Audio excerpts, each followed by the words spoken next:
So welcome to my class, Indian economy. In Indian economy, we were doing the state of the Indian economy on the eve of independence, and in that we talked about commercialization of agriculture. And connected to this, I find that there is this in Flamingo. This is we have what is a lesson on Indigo, and I thought of just reading it out to see how everybody was affected by it, the sharecroppers, the poor peasants, and how a lot of law, we had the courts involved, we had the Britishers involved, and we had great leaders who were involved into, and of course Mahatma Gandhi, in solving this problem. So here I want you to just go through this. Let's go through this lesson. So I've just written, it's written by Louis Fisher, Indigo, and he was born in Philadelphia, as I've written, 1896 to 1970. He was a volunteer in the British Army between 1918 and 1920. His was a career of a journalist, and he wrote in the New York Times, the Saturday Review. He also wrote for some European publications, some Asian publications, and he was a faculty member in the Princeton University. And the most important thing is that he wrote a book on the life of Mahatma Gandhi, and Indigo is the name of the lesson, is an excerpt from here. So it's taken from there. It's very interesting. It's one of the great books here. And in this, as we read, you'll come across places. I want you to make a map of India or whatever and show these places. You'll know better. And these are the people, name of the people. So there are a lot of, otherwise if you don't keep a track, you'll get mixed up, and that is why. So I want you to see this. So this is written by Louis Fisher. So first time he visited Gandhi, or he met Gandhi in 1942. That was at his ashram in Sevagram, which is in central India. And it was Gandhi who said, I will tell you how it happened, and it decided to urge the departure of the British. It was in 1917. So he's saying that he decided that Britishers shouldn't be here anymore.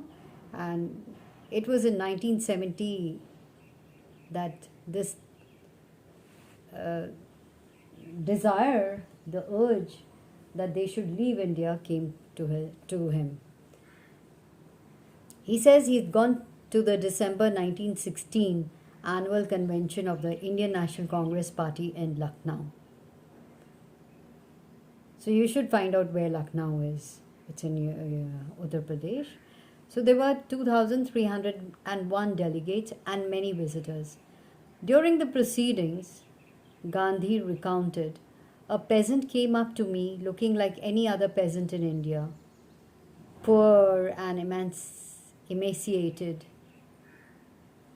and said, I'm Rajkumar Shukla. So he looked very malnourished, as you say, emaciated. And he said, I'm Rajkumar Shukla, I'm from Champaran. Champaran is in Bihar. And I want you to come to my district. Now, Gandhi had never even heard about the place. He had never heard of the place. It was in the foothills of the towering Himalayas near the kingdom of Nepal. So he came to know about that. So under an ancient arrangement, a long time back they had agreed, there was an arrangement, that the Champaran peasants were sharecroppers. Rajkumar Shukla was one of them. He was illiterate but resolute. So he was a determined sort of a person. He had come to the Congress session. He had come there. So he'd come to the session to, I hope you can see this, or if you have your books open, please see that. I hope you all have your books. So he had come to the Congress session to complain about the injustice of the landlord system in Bihar. And somebody had probably said, speak to Gandhi. So they said, you go to Gandhi, this person will help. Gandhi told Shukla he had an appointment in Kanpur and was also committed to go to other parts of India. So Shukla, he was so resolute, he was so determined that he accompanied Gandhi everywhere. Then Gandhi returned to his ashram near Ahmedabad. So Shukla followed him to the ashram. For weeks, he never left Gandhi's side. Fix a date, he begged. So every time he was like, Gandhiji, please come along, he said. He wanted him to come to Champaran. Now, impressed by the sharecropper's tenacity and story, Gandhi said, I have to be in Calcutta on such and such date. Come and meet me and take me from there. He says, all right.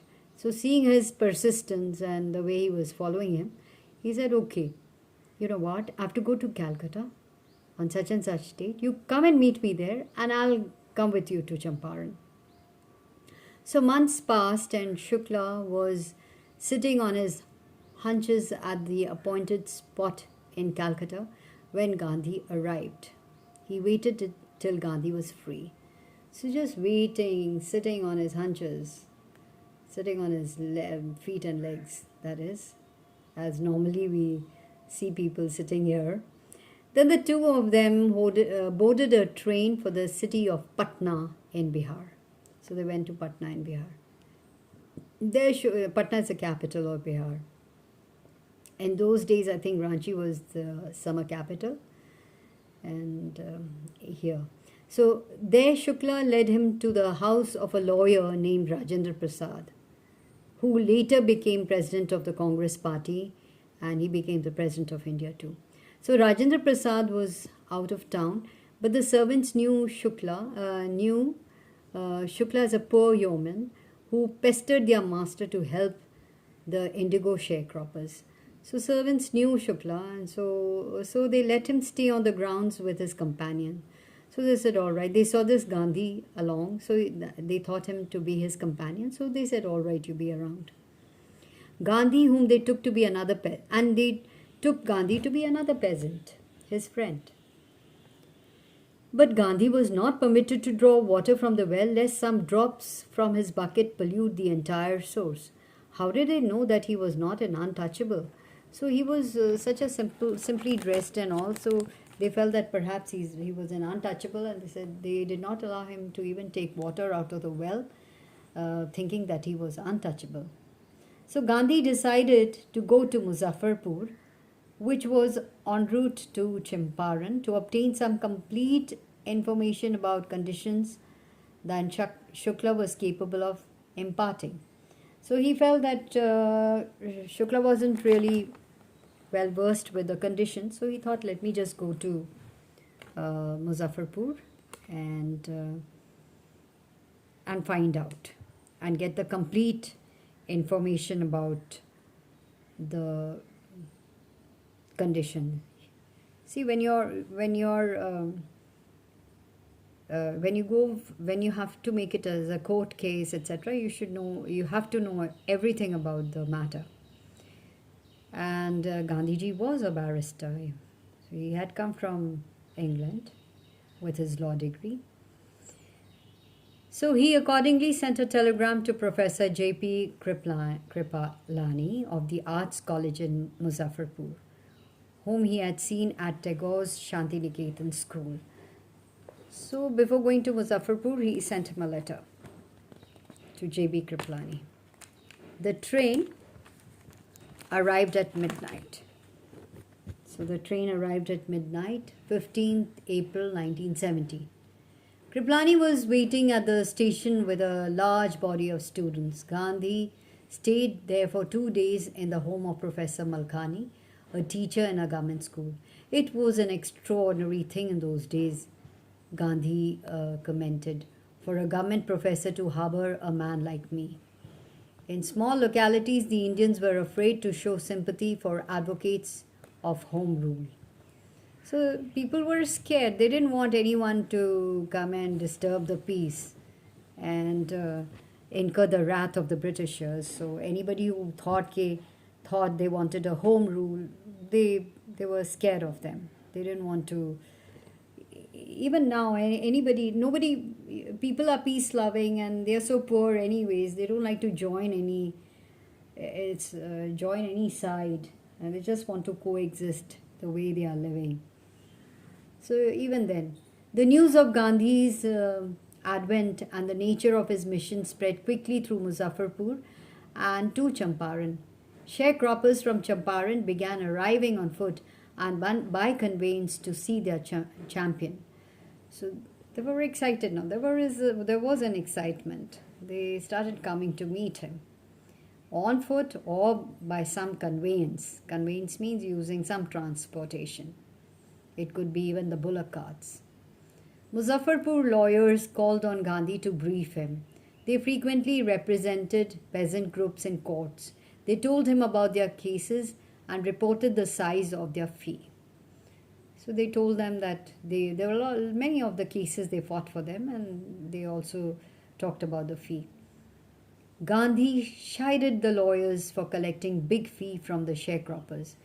Gandhi was angry. He scolded the lawyers for collecting big fee from the sharecroppers. He said, "I have come to the conclusion that we should stop going to law courts. Take such cases to the courts does little good, where the peasants are so crushed and fear-stricken. Law courts are useless. The real relief for them is to be free from fear. We should see that they are free from fear. They shouldn't be scared. We should not let them go to the courts. For what? They are so scared. They are fear-stricken. They don't know what's going to happen. If somebody is going to torture them or take them, misbehave with them or take their lands or trouble their dear ones. No, don't do that. The real relief, he said, is to free them from fear. Now, he talked about most of the arable land in the Champaran district was divided into estates. Arable means the lands that could be used for, can you see that? Land that was used for growing. They were owned by Englishmen and worked by Indian tenants. So Indian tenants worked on them. The chief commercial crop was indigo. And they were growing commercial crop there. Remember that we've done commercialization of agriculture in India, in Indian economy. So the landlords compelled all tenants to plant 3/20 or 15% of their holdings with indigo and surrender the entire indigo harvest as rent. This was done by long-term contract. So look at this. So they worked it out like this, that the tenants had to give 15% of their holdings. They had to earmark 15% of their holdings for growing indigo, and then to surrender the entire indigo harvest, whatever harvest they got of this indigo. It was, I think, Neil, as it called Neil. Indigo was used for coloring their cloth out there. So 15% of their holdings with indigo and surrender the entire indigo harvest as rent. They had to give it as rent. This was done by long-term contracts. So they made a contract. Now, presently, the landlords learned that Germany had developed synthetic indigo. And they came to know that Germany had discovered some synthetic indigo. So they thereupon obtained agreements from the sharecroppers to pay them compensation for being released from the 15% arrangement. So once the landlords came to know that Germany had come up with this synthetic indigo, they didn't want the organic indigo. So they said, all right, we will if you want to be released of the contract, then you should give them compensation should be paid to the Britishers. The sharecropping arrangement was irksome to the peasants, and many signed willingly. Some of them really were happy. Those who resisted engaged lawyers, because in the middle of nowhere somebody is asking you to give up so much of money. It becomes very difficult, because they were growing indigo for commercial purposes. They were getting money for that. And those who were not happy, they resisted, that is. They engaged lawyers, they got lawyers. The landlords hired thugs. And meanwhile, the information about synthetic indigo reached the illiterate peasants who had signed, and they wanted their money back. Now, even those who came to know about this, they didn't want to pay the fine, or they didn't want to give the money. So at this point, Gandhi arrived in Champaran. This is the time when he came here. He began by trying to get the facts. First, he visited the secretary of the British Landlords Association. The secretary told him that they could give no information to an outsider. Gandhi answered that he was no outsider. So they said, no, we can't give you any information, because it is our policy not to give any information to any outsider. Next, Gandhi called on the British official commissioner of the Tirhut division, in which the Champaran district lay. The commissioner, Gandhi reports, proceeded to bully me and advised me forthwith to leave Tirhut. So he started his bullying tactics. He thought he's one of those. He said, no, it's time that you leave. Leave. Just don't come and interfere in this. Please go out. Leave this place. Next, what happened? Just look at this. Gandhi did not leave. Instead, he proceeded to Motihari, the capital of Champaran. Several lawyers accompanied him at the railway station. Okay. A vast multitude greeted Gandhi. He went to a house and, using it as headquarters, continued his investigations.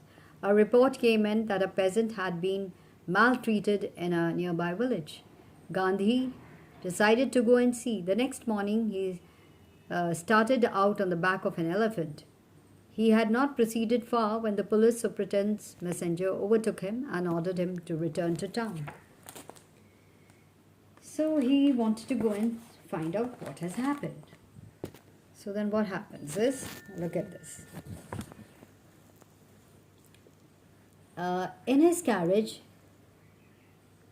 Gandhi complied. The messenger drove Gandhi home, where he served him with an official notice to quit Champaran immediately. Gandhi signed a receipt for the notice and wrote on it that he would disobey the order. In consequence, Gandhi received a summon to appear in court the next day. See, it's so interesting. You come to know about the court proceedings, etc., which if we don't know it, it sounds very new to us. So all night Gandhi remained awake. He telegraphed Rajendra Prasad to come from Bihar with influential friends. He sent instructions to the ashram. He wired a full report to the viceroy.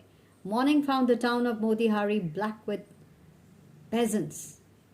I think it's back. It's written black here. I think all the peasants were back from Motihari. They did not, town of Motihari back with peasants. They did not know Gandhiji's record in South Africa. They had merely heard that a Mahatma who wanted to help them was in trouble with the authorities. Their spontaneous demonstrations in thousands around the courthouse was the beginning of their liberation from the fear of British. So that's it. Or it could be black with peasants, could be that, look at the multitude of them were there. So many of them came. So this was, see, it's, look at the language written. So their spontaneous demonstration in thousands around the courthouse was the beginning of their liberation from the fear of the British. So that's how he's put it. Who's put it? Who's written? Whose writing is this? It's Louis Fisher. The book's name is, again, The Life of Mahatma Gandhi. And what is this? This is one excerpt from that book. Now the government, the officials felt powerless without Gandhiji's cooperation. So the officials were powerless without Gandhiji's cooperation. He helped them regulate the crowd. He was polite and friendly. He was giving them concrete proof that their might, hitherto dreaded and unquestioned, could be challenged by Indians. So he told them that it's time that they should understand that the majority, if they decide, then rather when the people decide, their voice can be heard, will be heard rather. And one can't go on unquestioned forever. So it can be challenged by Indians at large. That's what. So the government was baffled. They had seen nothing like this. The prosecutor requested the judge to postpone the trial. He said, come on, let's just postpone the trial. Apparently the authorities wished to consult their superiors because they wanted to ask the government at home. All right. So the government, Gandhi protested against the delay. He read a statement pleading guilty. He was involved, he told the court, in a conflict of duties. On the one hand, not to set a bad example as a lawbreaker. On the other hand, to render the humanitarian and national service for which he had come. He disregarded the order to leave, not for want of respect for lawful authority, but in obedience to the higher law of our being, the voice of conscience. He asked the penalty due. So see the play of words. He says, no, I will not break. I'm not here to disrespect any lawful authority, but I'm here in obedience to the higher law of our being, the voice of conscience. So he asked the penalty. So what is my penalty? What is the due penalty? He also asked for that. The magistrate announced that he would pronounce sentence after a 2-hour recess and asked Gandhi to furnish bail for those 122 minutes. Gandhi refused. The judge released him without bail. When the court reconvened, the judge said he would not deliver the judgment for several days. Meanwhile, he allowed Gandhi to remain at liberty. Okay. See, it's so interesting, right? So now what happens is, Rajendra Prasad, Brij Kishore Babu, Maulana Mazharul Haq and several other prominent lawyers had arrived from Bihar. They conferred with Gandhi. So they sat and discussed the problem with Gandhi. What would they do if he was sentenced to prison? So he said, if you're sentenced to prison, then what do we do?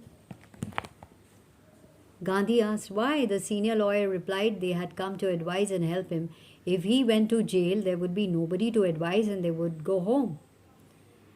What about the injustice to the sharecroppers? Gandhi demanded. The lawyers withdrew to consult. Rajendra Prasad has recorded the upshot of their consultations.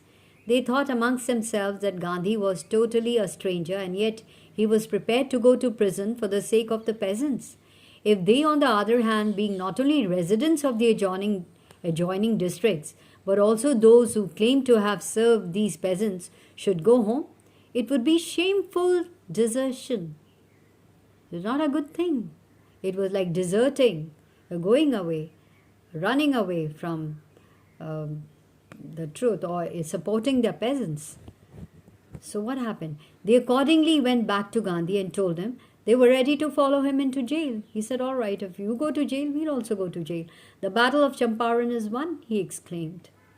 He said, well, in that case, we won the battle of Champaran. Then he took a piece of paper and divided the group into pairs and put down the order in which each pair was to court arrest. He said, this is how we will court arrest. Several days later, Gandhi received a written communication from the magistrate informing him that the lieutenant governor of the province had ordered the case to be dropped. civil disobedience had triumphed, the first time in modern India. So this was the first time that civil disobedience had won. Triumph means won. Because what they did was that the magistrate had ordered the case to be dropped. Gandhi and the lawyers now proceeded to conduct a far-flung inquiry into the grievances of the farmers. Depositions by about 10,000 peasants were written down and notes made on other evidences. Documents were collected, the whole area throbbed with the activity of the investigators and the vehement protest of the landlords. In June, Gandhi was summoned to Sir Edward Gate, the Lieutenant Governor. Before he went,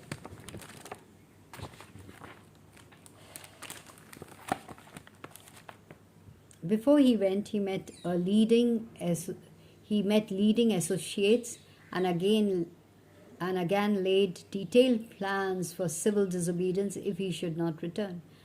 Gandhi had 4 protracted interviews with the Lieutenant Governor, who as a result appointed an official commission of inquiry into the Indigo sharecroppers' situation. The commission consisted of landlords, government officials, and Gandhi as the sole representative of the peasants. Gandhi remained in Champaran for an initial uninterrupted period of 7 months and then again for several shorter visits. Just imagine, he had just gone there for a short while and look at him. He was there for 7 months. The visit, undertaken casually on the entreaty of an unlettered peasant. What was the name of the peasant? Rajkumar Shukla. So unlettered means who was not literate. So the visit undertaken casually. It was a casual visit by Gandhi on the entreaty on who begged him? Rajkumar Shukla. So and on the entreaty of an unlettered peasant in the expectation that it would last a few days occupied almost a year of Gandhi's life. The official inquiry assembled a crushing mountain of evidence against the big planters, and when they saw this, they agreed, in principle, to make refunds to the peasants. But how much must we pay? They asked Gandhi. They thought he would demand a repayment in full of the money which they had illegally and deceitfully extorted from the sharecroppers. Sharecroppers. He asked only 50%. There he seemed adamant, writes Reverend J.Z. Hodge, a British missionary in Champaran who observed the entire episode at close range. Thinking probably that he would not give way, the representative of the planters offered to refund to the extent of 25%, and to his amazement, Mr. Gandhi took him at his word, thus breaking the deadlock. This settlement was adopted unanimously by the commission. Gandhi explained that the amount of the refund was less important than the fact that the landlords had been obliged to surrender part of the money and with it part of their prestige. Therefore, as far as the peasants were concerned, the planters had behaved as lords above the law. So just imagine, so they had one and it was so important. So the planters had behaved as lords above the law. Now, the peasant saw that he had rights and defenders. He learnt courage. So Gandhi taught them a great lesson to the sharecroppers, to the peasants, to the poor peasants, that the lesson of courage. Events justified Gandhi's position. Within a few years, the British planters abandoned their estates, which reverted to the peasants. Indigo sharecropping disappeared. So just imagine, what a great thing. Gandhi never contended himself with a large political or economic solutions. He saw the cultural and social backwardness in the Champaran villages and wanted to do something about it immediately. He appealed for teachers Mahadev Desai and Narhari Parikh, 2 young men who had just joined Gandhi as disciples and their wives volunteered for the work. Several more came from Bombay, Pune, and other distant parts of the land. So, what he saw was he wanted to bring about uh, growth, to take them out of the backwardness, the villages surrounding Champaran or the Champaran villages. So he saw the cultural and social backwardness in the Champaran villages and he wanted to do something about it immediately. So for this, he appealed for teachers, Mahadev Desai and Narhari Parikh. These were two men who had just joined Gandhi as disciples, and their wives, they also volunteered for the work. Several more came forward from Bombay, Pune, and other distant parts of the land.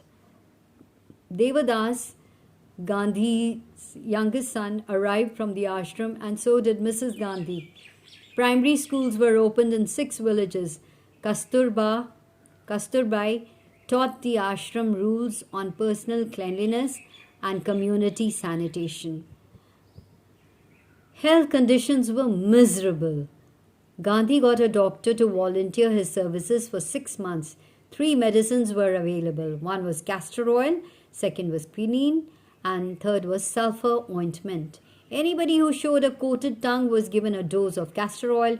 Anybody with malaria fever received quinine plus castor oil. Anybody with skin eruptions received ointment plus castor oil.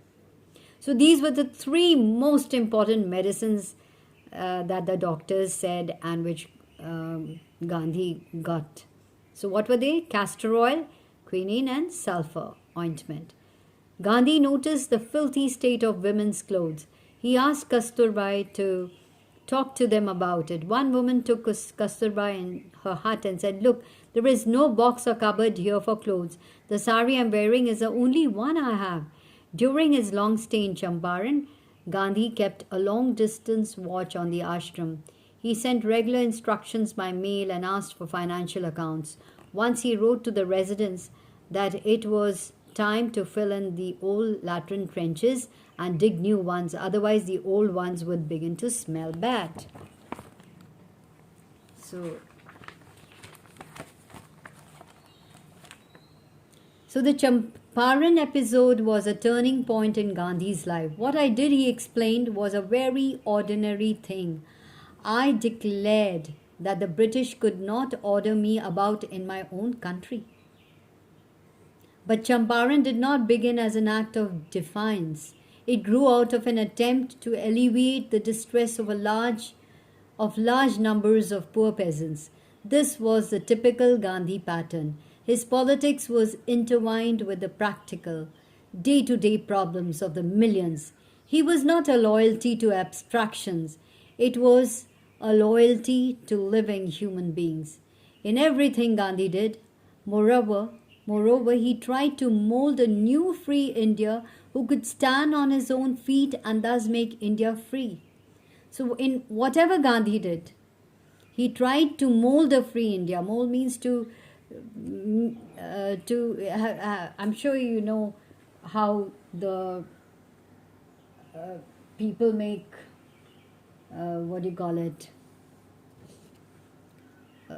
from the pictures or the clay from I'm sure that we know. Put it in a mold. Mold means that to make, to get out of the old mold and make a new mold. New mold of a new free India who could stand on his own feet and thus make India free. Early in the Champaran action, Charles Freer Andrews, the English pacifist who had become a devoted follower of the Mahatma, came to bid Gandhi farewell before going on a tour of duty onto the Fiji Islands. Gandhiji's lawyer friends thought it would be a good idea for Andrews to stay in Champaran and help them. Andrews was willing if Gandhi agreed, but Gandhi was vehemently opposed. He said, "You think that in this unequal fight it would be helpful if we have an Englishman on our side? This shows the weakness of your heart. The cause is just. Just means it is truth. It is the cause is just, and we must rely upon ourselves to win the battle. Or rather, you must rely on yourselves to win the battle. You should not seek a prop in Mr. Andrews because he happens to be an Englishman.